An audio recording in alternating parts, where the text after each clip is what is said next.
దాల సంఖ్య హ్యూయాన్త్సాంగ్ చెప్పలేదు కాని దాదాపు 20 లక్షలుండవచ్చు.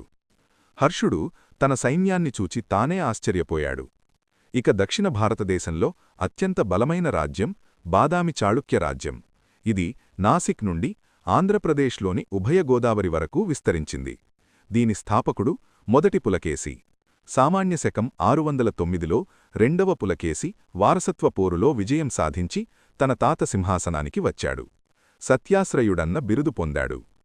యుద్ధం.